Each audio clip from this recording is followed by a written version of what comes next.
Good afternoon to all present student in this class। सभी छात्र छात्राओं को जो क्लास 11 के छात्र हैं, आप सभी को गुड आफ्टरनून। अभी 3 बज रहा है और आप सभी उम्मीद है अपने अपने लैपटॉप, डेस्कटॉप, मोबाइल लेकर के पढ़ने के लिए बैठ गए होंगे। अभी आप जानते ही हैं लॉकडाउन का समय चल रहा है और देश बहुत संकट के दौर से गुजर रहा है। इस स्थिति में पूरी इंडिया ही नहीं, पूरी दुनिया की पढ़ाई लिखाई रुका हुआ है। कोई भी स्टूडेंट अपने क्लास नहीं जा पा रहा है, ना तो कॉलेज खुला है, ना यूनिवर्सिटी, ना स्कूल, कुछ भी नहीं खुला हुआ है। सारा इस एजुकेशन सेक्टर अभी बिल्कुल रुका हुआ है। सभी पढ़ाई अभी ऑनलाइन ही हो रहा है और इस अवस्था में, इस प्रकार के ऑनलाइन पढ़ाई में हम आपके साथ हैं और आपके लिए हमेशा कुछ न कुछ, सब कुछ अच्छी तरह लेकर के फिजिक्स में आपको हम आगे बढ़ने के लिए वचनबद्ध हैं। और इसके लिए बस आपको एक ही चीज़ करना होगा कि बस समय पर, अपने समय पर पढ़ने के लिए बैठ जाइए। और ये क्लास का वीडियो आप देख रहे हैं, क्लास का लेक्चर आप देख रहे हैं, ये आप गाना या फिल्मों का कोई वीडियो नहीं है। इसलिए इस समय आप शांत जगह बैठकर कॉपी और कलम लेकर के ही पढ़ने बैठें और तभी आप समझ पाएंगे रियल वाजिब में फिजिक्स क्या है। तो चलिए आज अब हम लोग आगे बढ़ते हैं इसमें।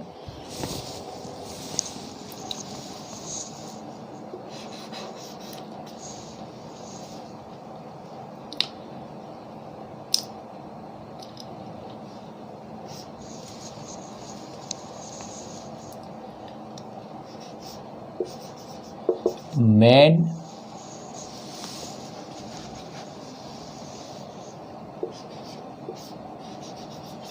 Stage of physics. Main stage of physics, इसका हिंदी हुआ भौतिकी का मुख्य अवस्था। भौतिकी का मुख्य अवस्था, main stage of physics.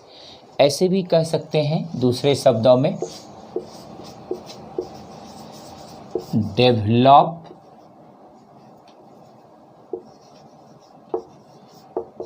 Development of physics, मतलब भौतिकी का विकास। डेवलपमेंट ऑफ फिजिक्स, भौतिकी का विकास। अभी के जितने क्लास में आप पढ़े हैं, इसमें अभी आपने ये नहीं जाना कि फिजिक्स आखिर डेवलप कैसे हुआ। ये आपको बताया गया है, हम बता चुके हैं कि फिजिक्स एक ग्रीक वर्ड फोर्सिस से निकला गया है और फोर्सिस से निकाला गया जो वर्ड है, ग्रीक वर्ड, इसका मीनिंग होता है भौतिक वस्तु से और इसका मतलब है प्रकृति। इसलिए हम लोग फिजिक्स को हिंदी में भौतिकी बोलते हैं। अब गौर करना है आपको कि जब फिजिक्स वाजिब में क्या है, प्रकृति, इसलिए फिजिक्स का डेफिनेशन है the branch of science which deals with nature and the natural phenomena. तो जितनी चारों ओर घटनाएं हो रही है, वर्षा, आंधी, तूफान, बादल का टकराना, पृथ्वी में भूकंप का आना, जितनी भी प्राकृतिक घटनाएं हो रही है, ये सब फिजिक्स है। अब गौर कीजिए फिजिक्स का विकास कैसे हुआ, डेवलप कैसे किया फिजिक्स। देखिए फिजिक्स कैसे डेवलप हुआ। इन 18th सेंचुरी, देखिए भाई, ये 18वीं शताब्दी का बात है। कब का बात है? 18th सेंचुरी का, 18वीं शताब्दी का बात है। इस 18वीं शताब्दी में गौर कीजिएगा क्या हुआ।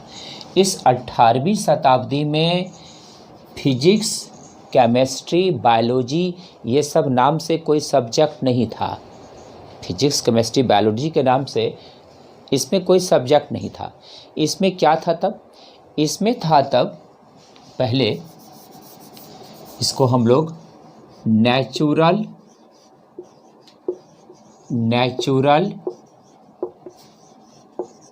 फिलॉसफी के नाम से जानते थे। इसका हिंदी हुआ प्राकृतिक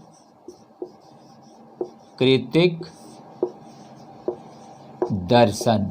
ध्यान दीजिएगा, शुरू में अभी हम आपको बता रहे हैं फिजिक्स कैसे डेवलप किया। आज जो फिजिक्स इस स्थिति में पहुंचा, इसके लिए आपको अभी बहुत कुछ समझना पड़ेगा। तो शुरुआत कैसे हुआ पहले ये समझ लीजिए। 18th सेंचुरी का बात है। नेचुरल फिलॉसफी, उसको क्या कहा जाता था हिंदी में? प्राकृतिक दर्शन। यही पहले एक सब्जेक्ट होता था और इसी में पढ़ा जाता था हिस्ट्री के बारे में, फिजिक्स के बारे में, केमिस्ट्री के बारे में, मैथ के बारे में। तो ये सब वर्ड पहले था नहीं, फिजिक्स केमिस्ट्री मैथ ये सब्जेक्ट भी नहीं था। तो पहले क्या था? Natural philosophy. नेचुरल फिलॉसफी जैसे यहाँ पर शुरू में डेवलप हुआ, तो ये अब दो चीज़ों में बटा। दो चीज़ों में, किस किस चीज़ों में बटा? ये बट गया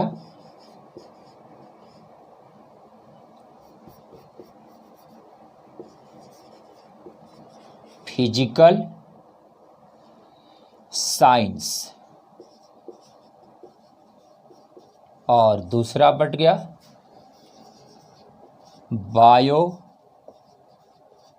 साइंस। ध्यान दीजिएगा भाई, सबसे पहले फिजिक्स केमिस्ट्री बायोलॉजी कुछ नहीं था। क्या था? नेचुरल फिलॉसफी था पहले। नेचुरल फिलॉसफी क्या हुआ? प्राकृतिक दर्शन, यही था पहले। भूकंप आता था, प्राकृतिक दर्शन था। आंधी आता था, प्राकृतिक दर्शन था। तूफान, वर्षा, सब प्राकृतिक दर्शन था। ये प्राकृतिक दर्शन के रूप में उस समय आदमी जानता था।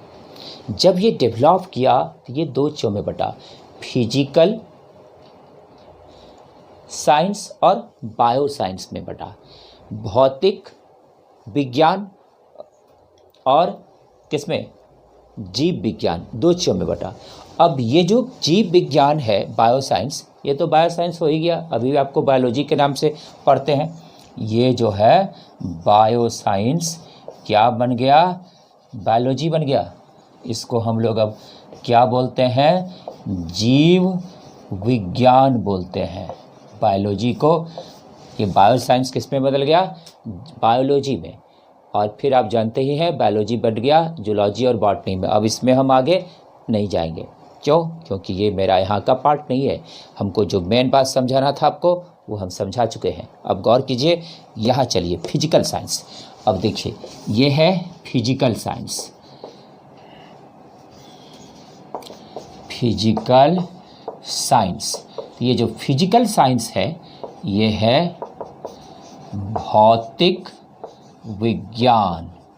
भौतिक विज्ञान, ये जो फिजिकल साइंस है, ये दो चीज़ों में बट गया। एक बन गया फिजिक्स और दूसरा बन गया केमिस्ट्री। गौर कीजिएगा, एक बन गया फिजिक्स और दूसरा बन गया केमिस्ट्री। ध्यान दीजिए, एक बार फिर से कंसेप्ट को मेंटेन कीजिए। 18th सेंचुरी, 18वीं शताब्दी का बात है। 18वीं शताब्दी में कोई साइंस का सब्जेक्ट नहीं था। मैथ उथ का कुछ कुछ कैलकुलेशन चलता था, लेकिन ये फिजिक्स केमिस्ट्री बायोलॉजी ऐसा सब्जेक्ट नहीं था पहले। उस समय नेचुरल फिलॉसफी कहा जाता था। नेचुरल फिलॉसफी हुआ प्राकृतिक दर्शन, प्रकृति से संबंधित पौधा का, जंतु का, कोई पदार्थ का, चीज़ों का अध्ययन होता था। प्राकृतिक दर्शन था ये, प्रकृति में जो सब चीज़ था उसके बारे में अध्ययन होता था। तो प्राकृतिक दर्शन, नेचुरल फिलॉसफी। बाद में इसे दो भागों में बांटा गया, फिजिकल साइंस और बायो साइंस। फिजिकल साइंस में क्या हम लोग पढ़ने लगे? इसमें पढ़ने लगे नॉन लिविंग थिंग्स को। इस पर भी गौर कर कीजिए। यहाँ पर हम लोग क्या पढ़ने लगे? नॉन लिविंग थिंग्स को पढ़ने लगे। नॉन लिविंग थिंग्स, इसमें आंधी, तूफान, भूकंप, है ना, पृथ्वी, सूर्य, तारा, जितना चीज़ है सबको इसमें पढ़ने लगे। रिएक्शन जितना हुआ सब इसमें पढ़ने लगे। इसको क्या कहलाया? वो फिजिकल साइंस कहलाया। और जितना लिविंग थिंग है उसको बायो में दे दिया गया। तो ये जो है वाजिब में क्या है? लिविंग थिंग्स है। It is the living things. ये लिविंग थिंग्स है। तो ये हो गया नॉन लिविंग थिंग्स और ये हो गया लिविंग थिंग्स। नीचे तक दिखाई पड़ रहा है सबको?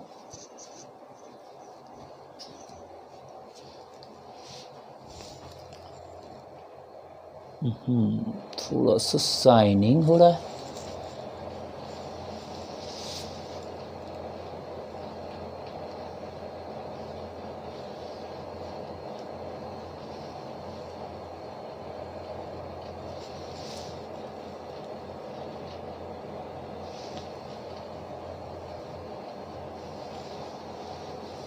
थोड़ा शाइनिंग हो रहा है, इसको थोड़ा कैमरा को सही कर रहे हैं।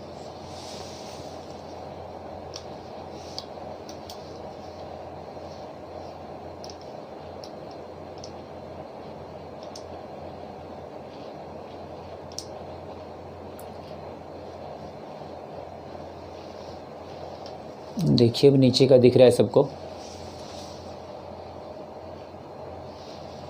क्लियर है? बीच में एक स्टेज जो है, स्टेज ऑनलाइन क्लास में थोड़ा ये होता है। यहाँ पर जो है शाइनिंग ज़्यादा हो रहा है, इसको हम यहाँ पे लिख दिए हैं। देखिए अब दिख रहा है। तो ये हो गया मेन स्टेज ऑफ फिजिक्स। इसी को development of physics 18th century में नेचुरल फिलॉसफी के नाम से सब्जेक्ट होता था।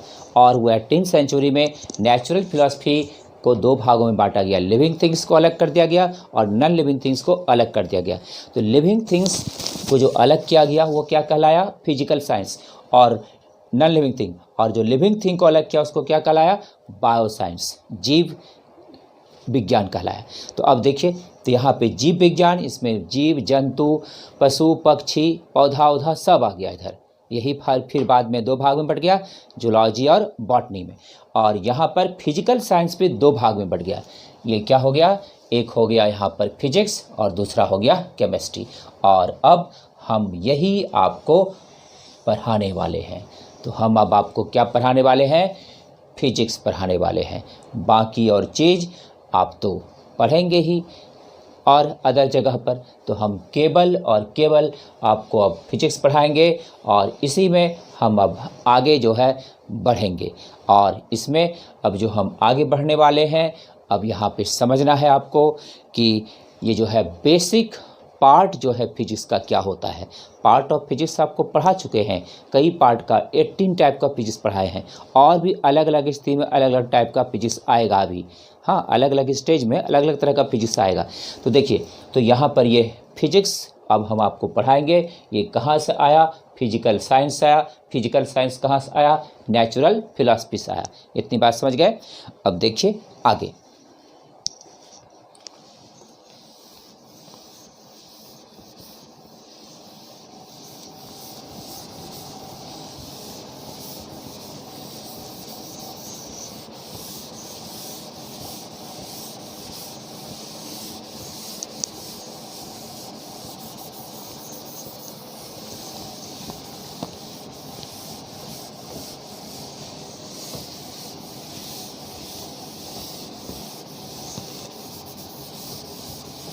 देखिए भाई, तो अभी आपने समझा dear student, now you understand the concept of the natural philosophy. Natural philosophy is divided in two parts. The first part is known as physical science, which explain about the non-living things, and second is the bioscience, which explain about the living things. Physical science also subdivided into different parts, which are first part is physics and second part is chemistry. तो physical science ही दो भाग में बटा, एक physics कहलाया और एक chemistry कहलाया। तो आप जो फिजिक्स और केमिस्ट्री पढ़ रहे हैं ये फिजिकल साइंस को पढ़ रहे हैं, और जो आप बॉटनी और जूलॉजी पढ़ते हैं वो आप बायो साइंस को पढ़ रहे हैं। मैथ एक बिल्कुल डिफरेंट चीज़ है। यहाँ तक आप समझ चुके हैं। अब आगे देखिए,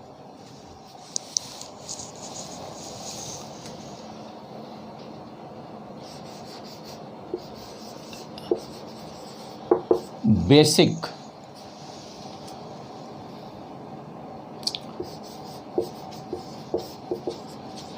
parts of physics. Basic part of physics का मतलब है भौतिकी का आधारी भाग। भौतिकी का आधारी भाग। देखिए भाई, बेसिक पार्ट ऑफ फिजिक्स का मतलब है भौतिकी का आधारी भाग। तो भौतिकी का आधारी भाग क्या है? देखिए, the physics, the physics is developed by the physical science for the non-living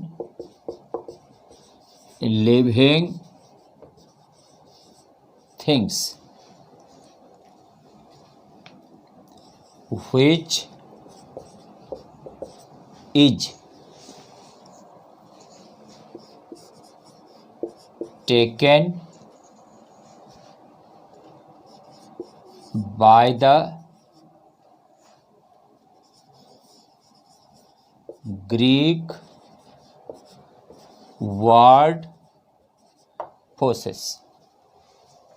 देखिए भाई, physics is developed by the physical science. अभी आपने पढ़ा फिजिक्स कहाँ से निकला? फिजिकल साइंस से निकला। For the non living things, non living things के लिए, जो कि निर्जीव पदार्थ है।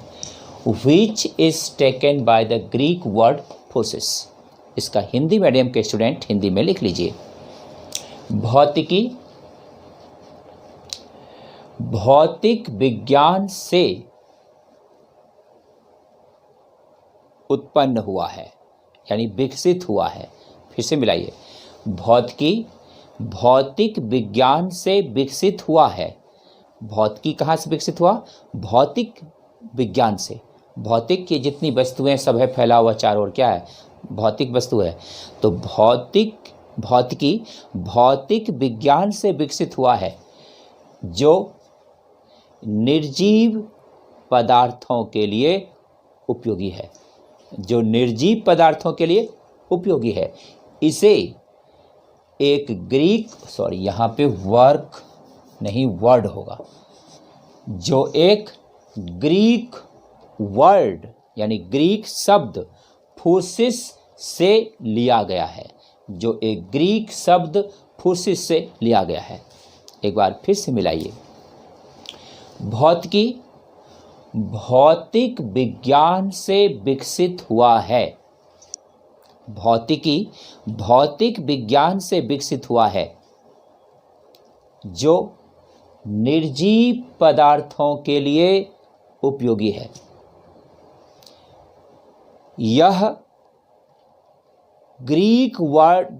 ग्रीक शब्द फोर्सिस से लिया गया है। अब देखिए भाई, अब यहाँ पे इसका बेसिक पार्ट क्या निकला फोर्सिस से। अब ये बात आपको समझने की ज़रूरत है। देखिए, तो बेसिक पार्ट जो फिजिक्स का होता है ये दो प्रकार का होता है। तो देखिए, तो यहाँ पर जो बेसिक पार्ट होता है फिजिक्स का ये दो टाइप का होता है। और जो दो टाइप का है, ये पहला है इसमें, इसको हम लोग प्योर फिजिक्स कहते हैं, और दूसरा है जिसको हम लोग अप्लाइड फिजिक्स कहते हैं। तो देखिए ये सब फिजिक्स का पार्ट तो आप पीछे पढ़ चुके हैं, बहुत टाइप का फिजिक्स आपको पढ़ा चुके हैं। अब ये सब बेसिक फंडामेंटल चीज़ है। तो देखिए, तो प्योर फिजिक्स और ये अप्लाइड फिजिक्स। तो प्योर फिजिक्स क्या है, अप्लाइड फिजिक्स क्या है, अब इसको समझना है। तो यहाँ पर सबसे पहला नंबर पे चलते हैं, प्योर फिजिक्स क्या है। What is pure physics. Pure physics का अगर हिंदी लिखेंगे तो स्पष्ट है, प्योर मतलब शुद्ध, फिजिक्स मतलब भौतिकी। तो ये शुद्ध भौतिकी क्या है समझना है। The physics which is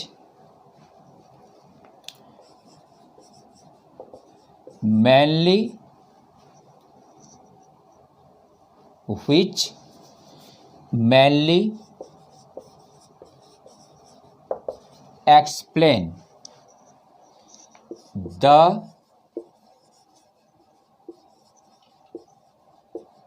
fundamental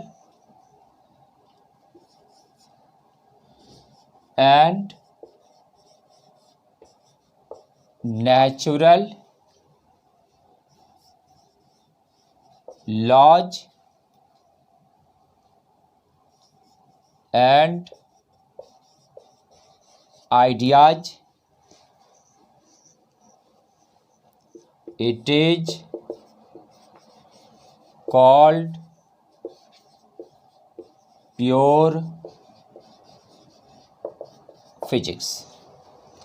देखिए भाई, प्योर फिजिक्स और अप्लाइड फिजिक्स क्या है, अब ये समझना है। The physics mainly explain the fundamental and natural laws and ideas, it is called pure physics. Hindi है, वह भौतिकी जो मुख्य रूप से मूलभूत और प्राकृतिक नियमों तथा विचारों को व्यक्त करता है, उसे ही शुद्ध भौतिकी कहते हैं। एक बार फिर से मिलाइए, वह भौतिकी जो मुख्य रूप से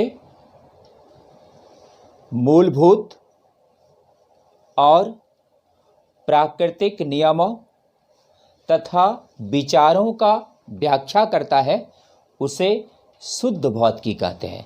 it is the pure physics. अब इसका कुछ एग्जाम्पल से समझिए। देखिए भाई, प्योर फिजिक्स का अब आपको एग्जाम्पल समझना है कि प्योर फिजिक्स का एग्जाम्पल्स क्या हो सकता है। प्योर फिजिक्स में हम लोग क्या पढ़ते हैं।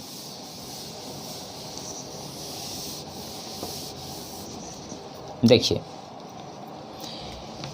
ये जो प्योर फिजिक्स है, प्योर फिजिक्स क्या हुआ। जैसे कि कोई बॉडी अगर हम यहाँ से छोड़ दें तो ऑटोमेटिकली नीचे गिरती है ड्यू टू ग्रेविटेशन। तो ग्रेविटेशन का सिद्धांत ऑटोमेटिकली इस प्रकृति में लगा हुआ है, ये प्योर फिजिक्स है। तो कह सकते हैं कि प्योर फिजिक्स यहाँ पर क्या है, ग्रेविटेशन, ये एक प्योर फिजिक्स है। अगर हम ब्रह्मांड के बारे में पढ़ते हैं, यूनिवर्स के बारे में, वो पहले से फैला हुआ है, नेचुरल चीज़ें हैं, तो वो भी नेचुरल फैक्ट है। और अगर हम यूनिवर्स के बारे में अध्ययन करते हैं तो हम प्योर फिजिक्स पढ़ रहे हैं, गौर कीजिएगा। इसी तरह अगर हम वेदर के बारे में पढ़ते हैं, मौसम के बारे में, तो ये मौसम आज का नहीं है, बहुत बहुत बहुत बहुत पहले से है, जब सृष्टि का उत्पन्न हुआ उसी समय से है। तो ये एक प्योर फिजिक्स। अगर हम इसी तरह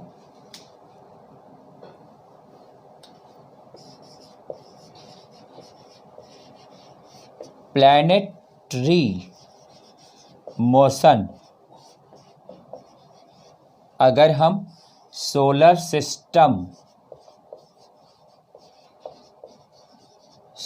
सिस्टम के बारे में पढ़ते हैं, ये प्योर फिजिक्स है। क्योंकि सोलर सिस्टम को आदमी थोड़ी बनाया है, सूर्य, ग्रह, नक्षत्र, तारा प्रकृति में है। इसके बारे में अगर पढ़ते हैं तो हम प्योर फिजिक्स पढ़ रहे हैं। अगर हम प्लैनेटरी, ग्रह का घूमना, उपग्रह का घूमना, ये सब पहले से है, कोई आदमी ने किया है, ये सब प्रकृति में है। इसको हम अगर पढ़ते हैं तो ये हम प्योर फिजिक्स पढ़ रहे हैं। तो प्योर फिजिक्स वो है जो प्रकृति द्वारा प्रदत्त है, पहले से है, और उसका अगर हम अध्ययन करते हैं फिजिक्स में तो वो प्योर फिजिक्स है। समझ रहे हैं? तो इस ब्रह्मांड में जितनी चीज़ें प्राकृतिक रूप पे हो रही है, इसलिए फिजिक्स को क्या कहते हैं? The part of science which deals with the nature and it's phenomena. तो प्रकृति और इसकी घटनाओं का वर्णन करने वाला साइंस का भाग ही फिजिक्स है। इसलिए ये प्योर फिजिक्स में हम लोग प्रकृति में जितनी चीज़ें हो रही है वो सारी चीज़ों का जो अध्ययन करते हैं, it is the pure physics. इसी को प्योर फिजिक्स कहा जाता है। तो ये था प्योर फिजिक्स, नोट कीजिए। यहाँ एक बार साइनिंग चेक कर लेते हैं, साइनिंग का क्या इफेक्ट है।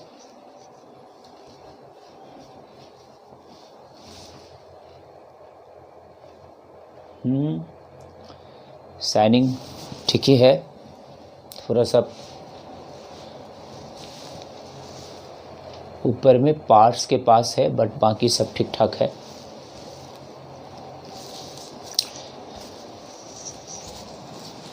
तो यहाँ पे थोड़ा शाइनिंग हो रहा है, लेकिन ये पार्ट्स है, आप ठीक से लिख लीजिए। तो देखिए, तो बेसिक पार्ट्स ऑफ फिजिक्स में हम लोग कह सकते हैं कि फिजिक्स कितने प्रकार का है? 2 प्रकार का है। कौन कौन है? प्योर फिजिक्स और अप्लाइड फिजिक्स। तो प्योर फिजिक्स किसे कहेंगे? जो प्रकृति में गुरुत्वाकर्षण का सिद्धांत वस्तुओं को खींच रहा है, वो एक प्योर फिजिक्स का भाग है। इसी तरह इस ब्रह्मांड में ग्रह, नक्षत्र, तारों के बारे में जितनी चीज़ें हो रही है ब्रह्मांड में, तारा का टूटना, तारा का बनना, सूरज का प्रकाश निकलना, ये सारी चीज़ें ब्रह्मांड में जो पढ़ते हैं, ये प्योर फिजिक्स है। अगर हम इस वेदर का, आंधी का उठना, बादल का टकरा जाना, ये सारी चीज़ें अगर पढ़ते हैं, ठनका का गिरना, ये सब प्योर फिजिक्स है। इसके बारे में भी हम लोग फिजिक्स में पढ़ते हैं।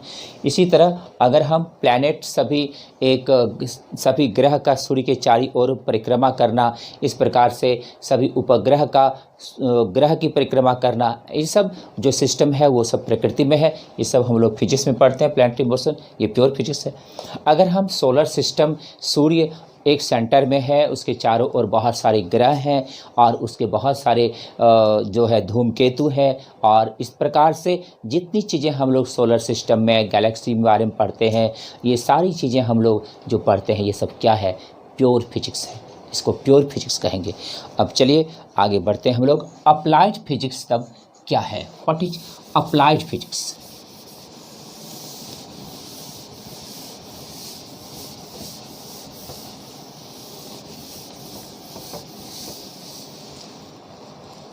देखिए, नंबर 2 में है अप्लाइड फिजिक्स। अप्लाइड मतलब होता है लगाया गया।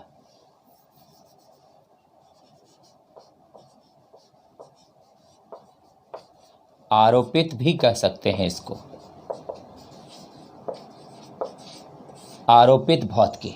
अप्लाइड फिजिक्स, आरोपित भौतिकी। देखिए,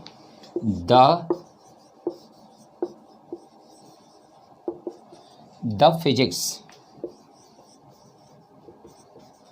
which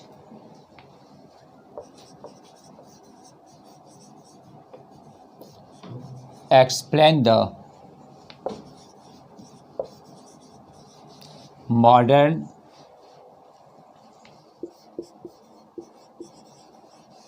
modern theory of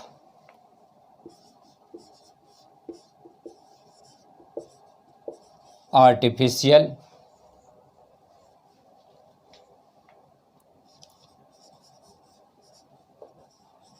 working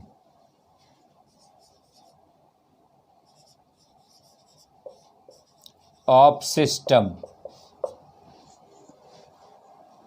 It is known as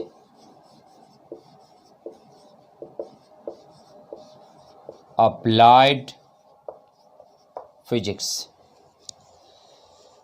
देखिए भाई, अप्लाइड फिजिक्स लगाया गया भौतिकी, नाम से पता चलता है कि मनुष्य के द्वारा ये डेवलप हुआ है, आरोपित भौतिकी। और वो जो था प्योर फिजिक्स, वो प्रकृति के द्वारा पहले से है, उसमें मनुष्य कुछ नहीं किया है। देखिए, वह भौतिकी, हिंदी बोल रहे हैं, वह भौतिकी जो कृत्रिम क्रियाविधि, वह भौतिकी जो कृत्रिम क्रियाविधि के आधुनिक सिद्धांतों का व्याख्या करता है। फिर से, वह भौतिकी जो कृत्रिम क्रियाविधि के आधुनिक सिद्धांतों का व्याख्या करता है, उसे आरोपित भौतिकी कहते हैं। उसे आरोपित भौतिकी कहते हैं। अब गौर कीजिए, आरोपित भौतिकी क्या है, और अभी आप पढ़े प्योर फिजिक्स क्या है, और अब है अप्लाइड फिजिक्स क्या है। देखिए, अब अप्लाइड फिजिक्स किसको कहेंगे?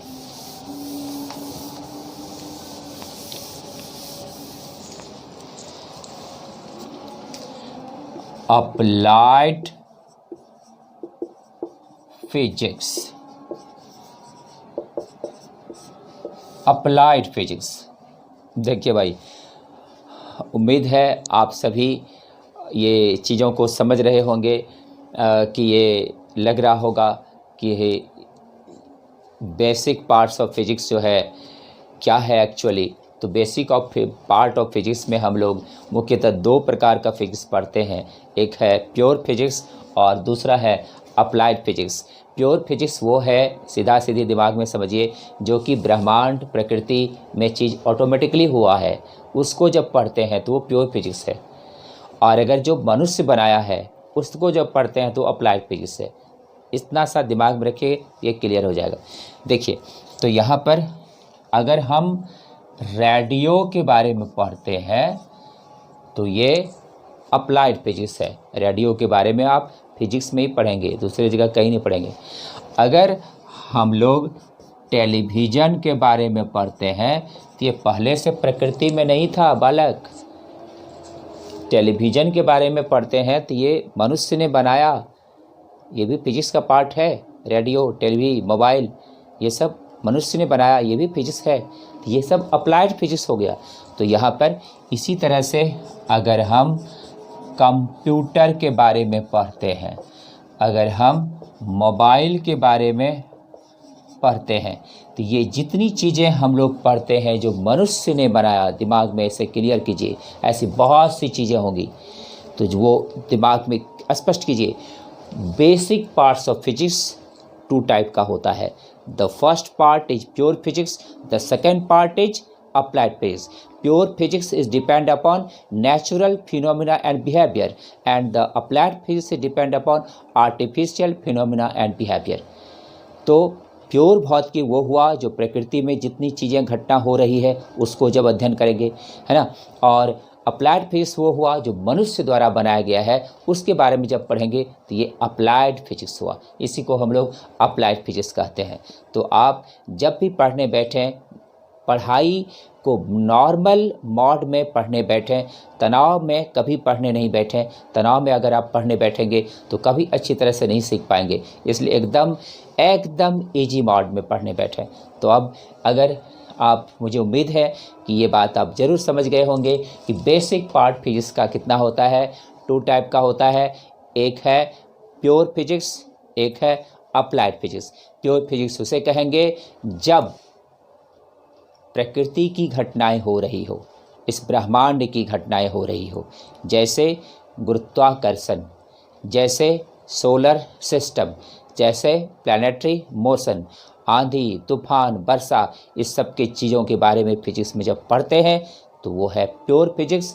और मनुष्य ने जितना चीज़ बनाया, पंखा के बारे में, बल्ब के बारे में, टेलीविज़न के बारे में, मोबाइल के बारे में, लाउड स्पीकर के बारे में, जितनी चीज़ें ये मनुष्य ने बनाया ये भी फिजिक्स में पढ़ते हैं, और ये क्या है? अप्लाइड फिजिक्स है। क्लियर है? चलिए आगे बढ़ा जाए।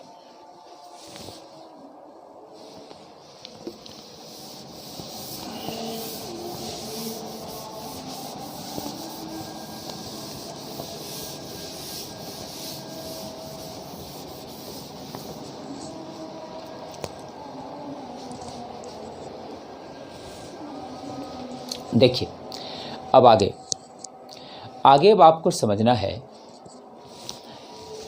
फिजिक्स को हम आपको ऐसा नहीं कि एक बार पार्ट ऑफ फिजिक्स पढ़ा दिया, इतना टाइप का हो गया, बस हो गया, ऐसा नहीं है। फिजिक्स को हम आपको पार्ट ऑफ फिजिक्स, कई तरह का पार्ट ऑफ फिजिक्स पढ़ाएंगे। एक पार्ट ऑफ फिजिक्स तो हो गया, जितने टाइप का फिजिक्स हुआ वो 18 टाइप का बताए हैं।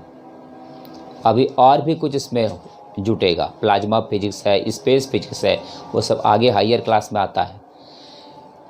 अभी आपको बेसिक पार्ट ऑफ फिजिक्स पढ़ाए, जिसमें कि 2 प्रकार का हो गया, एक हो गया प्योर फिजिक्स, एक हो गया applied physics. Pure physics, applied physics. Pure physics is the natural physics and applied physics is the artificial physics. Clear? अब समझना है, समय के आधार पर अब समझिए फिजिक्स। शुरू में जो फिजिक्स पढ़ाए, काइनेमेटिक्स, मैकेनिक्स, एकॉस्टिक्स, वो सब जो पढ़ाए, वो फिजिक्स में जितनी चीज़ें डेवलप हुआ है उस आधार पर पार्ट ऑफ फिजिक्स हुआ। अभी जो पढ़ाए ये मनुष्य ने कौन बनाया, प्रकृति में कौन था, इस आधार पे पढ़ाए। और अब जो पढ़ाने जा रहे हैं वो टाइम के आधार पे पढ़ाने जा रहे हैं। तो देखिए, तो गौर कीजिए, आगे है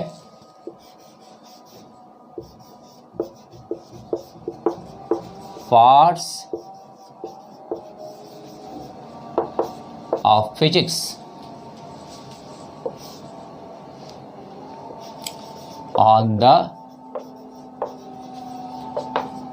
बेसिस ऑफ टाइम। देखिए भाई, कंफ्यूज मत करिएगा, पार्ट ऑफ फिजिक्स हम कई तरह से पढ़ा रहे हैं अलग अलग स्थिति में। शुरू में जो पार्ट ऑफ फिजिक्स पढ़ाए हैं, शुरू का पीछे का लेक्चर आप देखिए, उसमें जो पार्ट ऑफ फिजिक्स पढ़ाए हैं, जैसे कि optics, electrostatics, sound, heat, thermodynamics, calorimetry, वो सब जो पढ़ाए हैं वो फिजिक्स में जितनी चीज़ें पढ़ते हैं उस आधार पे हुआ है। अभी जो पढ़ाए बेसिक पार्ट वो नेचुरल आर्टिफिशियल आधार पे हुआ है, और अब जो पढ़ाने जा रहे हैं ये टाइम के आधार पर है। तो यहाँ पर है part of physics on the basis of time, यानी समय के आधार पर भौतिकी का प्रकार। समझ रहे हैं? तो समय के आधार पर भौतिकी का कितना प्रकार है ये अब आपको समझना है। तो देखिए, देयर आर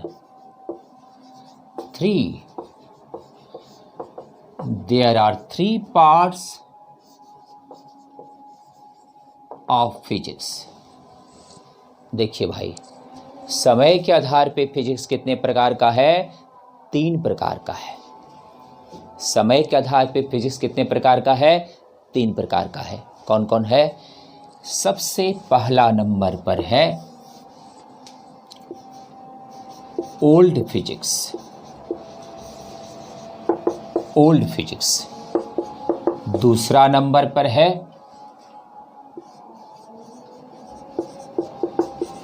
क्लासिकल फिजिक्स, और तीसरा नंबर पर है मॉडर्न फिजिक्स। देखिए बालक, ध्यान दीजिए, बालक हैं या बालिका हैं, जो भी हैं, हम तो बालक ही सबको बोलते हैं, तो इसलिए ध्यान देना है। बालक या बालिका जो भी है, हम केवल एक वर्ड कहते हैं, बालक। सब स्टूडेंट हैं, ध्यान दीजिए। There are 3 parts of physics. किस बेसिस पर? टाइम पर। अभी पीछे किस बेसिस पर बताए थे? अपने अपने कमेंट में लिखिए। अभी किस बेसिस पे बताए थे? किस बेसिस पर? आर्टिफिशियल एंड नेचुरल बेसिस पर। और अभी किस बेसिस पे बता रहे हैं? टाइम पर।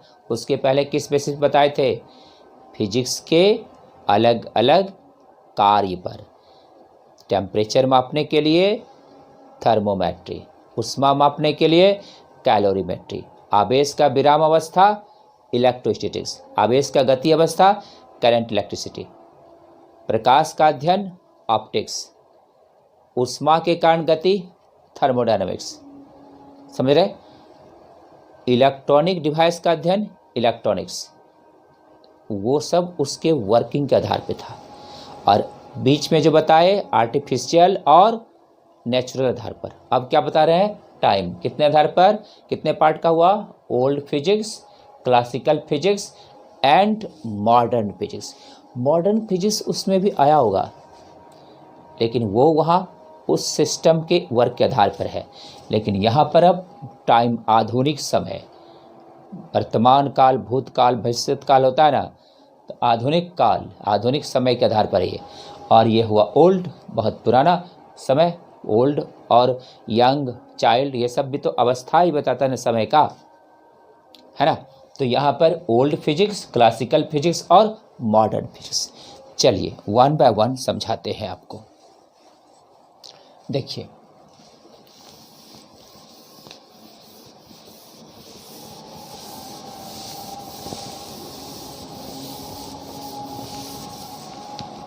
देखिए भाई, पहले इस चीज़ों पर गौर कीजिए।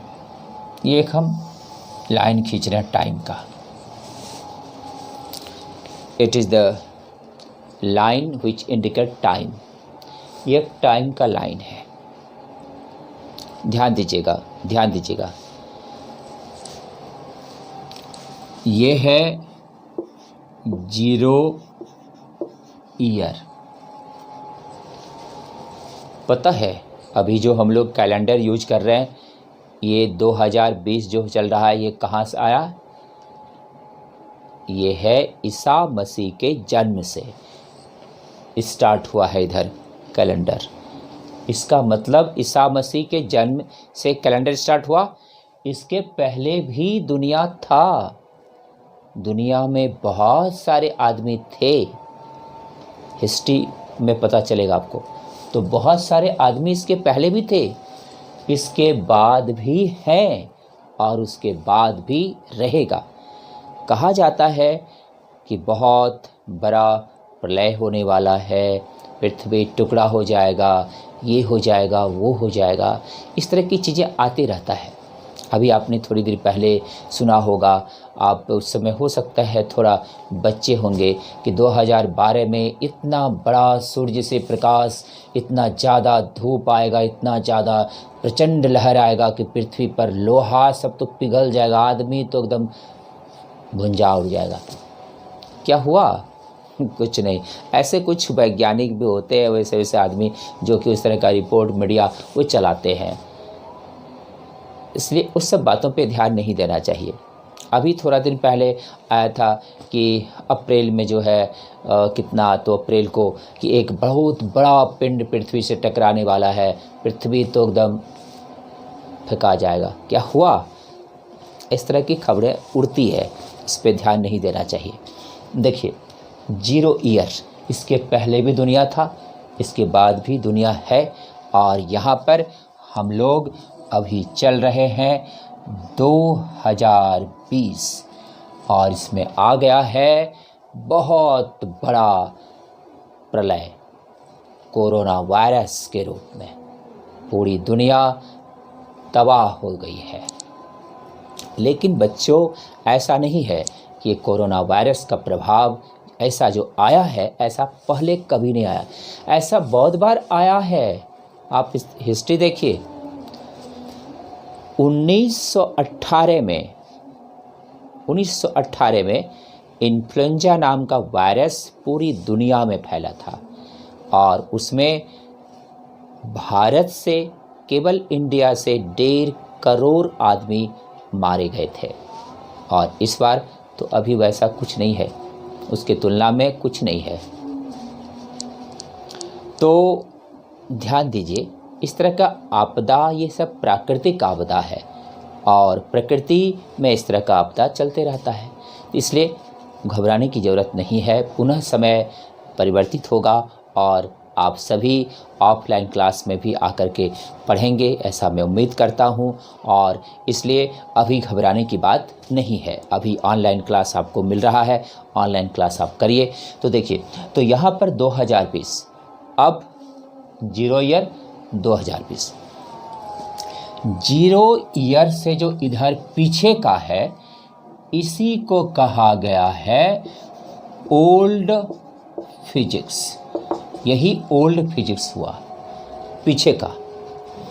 और ये जो इधर चला 1900 तक, इधर ये कहला गया classical physics. Classical physics.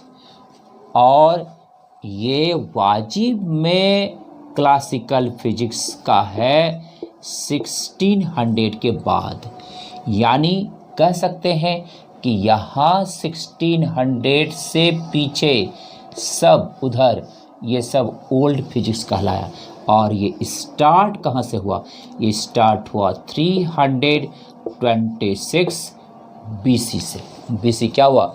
Before Christ, यानी बर्थ ऑफ क्रिस्ट से पहले, जब ईसा मसीह का जन्म नहीं हुआ था उससे पहले ये ओल्ड फिजिक्स कहलाया। इधर यहीं से 1600 से पहले ही कहलाया, ये पूरा यहाँ से यहाँ तक ये ओल्ड फिजिक्स कहलाया। यहाँ से यहाँ तक ये क्लासिकल फिजिक्स कहलाया। और इधर जो अब चल पड़ा है ये सब मॉडर्न फिजिक्स है। तो 1900 के बाद जो है इधर, 1900 के बाद जो इधर है, ये इधर क्या कहलाया? मॉडर्न फिजिक्स कहलाया। गौर कीजिए, तो इतना सा 1600 से 1900 क्या कहलाया? क्लासिकल। और 1900 से इधर जो चल रहा है ये क्या कहलाया? मॉडर्न फिजिक्स कहलाया। गौर कीजिएगा भाई, तो इधर 1600 से ऊपर 326, उसके पहले कुछ लिखा हुआ नहीं मिलता है। 326 के बाद ही लिखा हुआ मिलता है, उसके पहले का कुछ लिखा हुआ नहीं है। उधर भी दुनिया था, लेकिन फिजिक्स के बारे में कुछ लिखा हुआ नहीं मिलता है। इसलिए यहाँ पर 326 से 1600 तक क्या कहलाया? Old physics. 1600 से 1900 तक क्या कहलाया? Classical physics. और 1900 से अभी जो चल रहा है, क्या चल रहा है? Modern physics. अब आपको लग रहा होगा कि ये जो फिजिक्स से डेवलप हुआ, इसका फादर ऑफ फिजिक्स कौन है? चलिए आप लिखिए, लाइव चैट ऑन है। फादर ऑफ फिजिक्स कौन है? आप 10th क्लास पास कर चुके हैं, अपने लेवल, अपने स्टैंडर्ड को पहचानिए और जवाब दीजिए। लाइव चैट ऑन है। Who is the father of physics?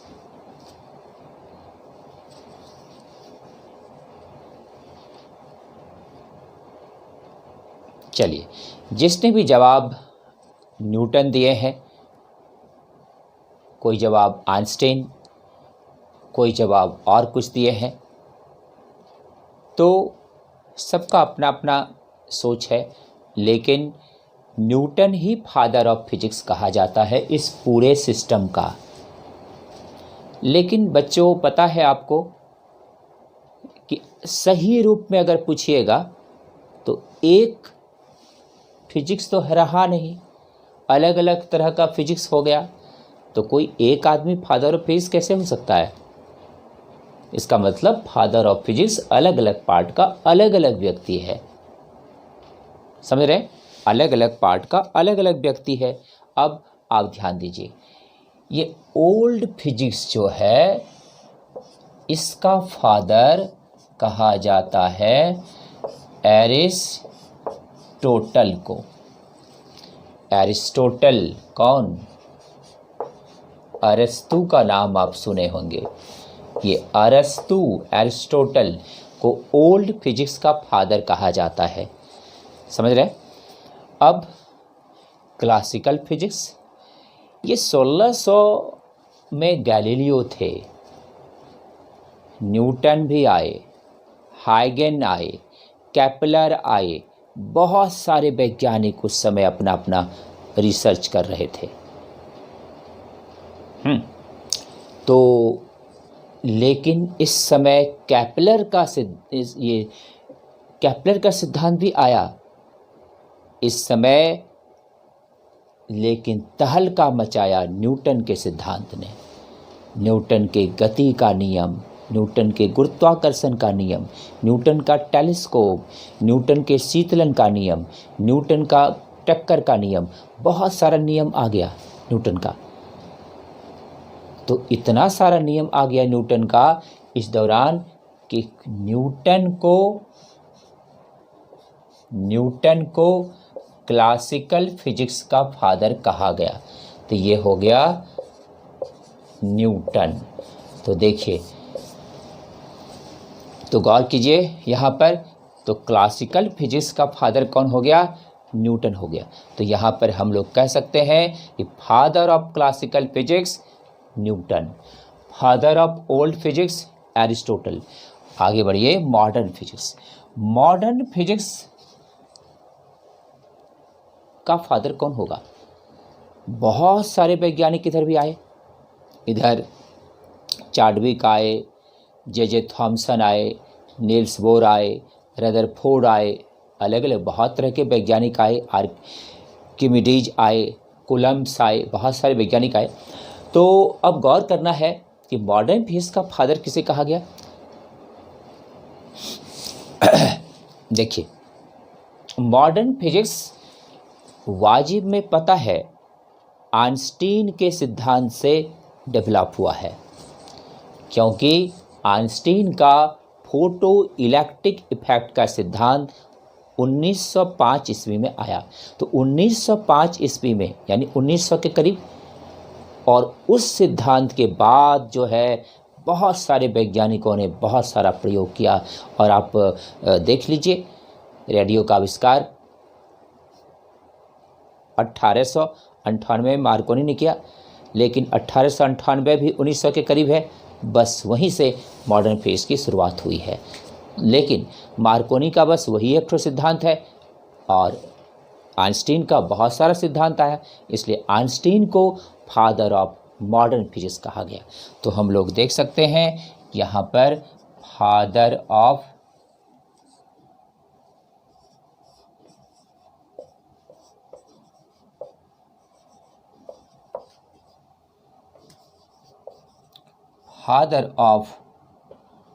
Modern physics किसको कहा गया? आइंस्टीन को। तो टाइम के आधार पर फिजिक्स कितने आधार पे हुआ? यहाँ पर टाइम के आधार पर फिजिक्स कितने प्रकार का हो गया? कितने प्रकार का हो गया? 3 टाइप का। एक हो गया ओल्ड फिजिक्स का फादर एरिस्टोटल, क्लासिकल फिजिक्स का father Newton, and modern physics का father Einstein. Dear student, this class is especially for you, and in this class, if you not subscribe this channel, then please you must subscribe this channel. It is most helpful for you, because when any type of class is concerned for you, then the information goes to you before half an hour. प्रिय छात्र, ये class आपके 11 के लिए conduct किया जा रहा है। आप सभी तमाम स्टूडेंट अपने साथियों को बताएं, और जो सब्सक्राइब चैनल को नहीं किए हैं वो सब्सक्राइब करें। इससे ये फ़ायदा आपको होगा कि अगर क्लास होने वाला जिस समय होगा उससे आधा घंटा पहले आपको सूचनाएं मैसेज से चली जाएगी और आप आराम से अपना क्लास टाइम पे कर पाएंगे। इसलिए आप कोशिश करें कि अधिक से अधिक संख्या में चैनल को सब्सक्राइब करें। जो आपको समझ में नहीं आता है वो आप लाइव चैट का ऑप्शन आपको दिए हैं, उसमें आप लिखें। मेरा जो कॉन्टैक्ट नंबर है वो कॉन्टैक्ट नंबर एक बार हम फिर आपको बता देते हैं। आपको कोई भी प्रॉब्लम हो तो 9955115834 पर आप हमसे कंसल्ट कर सकते हैं और किसी भी तरह का कोई भी प्रॉब्लम हो आप हमसे पूछ सकते हैं बेधड़क। कोई संकोच नहीं पूछने में रखना चाहिए। अगर आप संकोच रखते हैं पूछने में तो आप आगे नहीं बढ़ पाएंगे। इसलिए कोई भी डाउट हो, किसी तरह का कन्फ्यूजन हो, आप पूछ सकते हैं। ये नंबर आपको दिए हैं अभी, तो आप इसी तरह से पूछ पाएंगे। जब आप क्लास खुल जाएगा तब आप सामने से भी पूछ सकते हैं, लेकिन अभी तो आप दूर हैं, हम भी दूर हैं, और इसलिए आप इस नंबर पे पूछें, आप कमेंट चैट में पूछें, आप वेबसाइट पर जाकर भी हमसे कंसल्ट कर सकते हैं। मेरा वेबसाइट है www.amanclass.in, उस पर भी आप ये क्लास मेरा देख सकते हैं, चला सकते हैं। थैंक यू सो मच, बहुत बहुत धन्यवाद। फिर मिलते हैं अगले दिन और बढ़ाएंगे नई चीज़ों को और बताएंगे नए नए चीज़ों को अगले क्लास में। थैंक यू सो मच, बहुत बहुत धन्यवाद।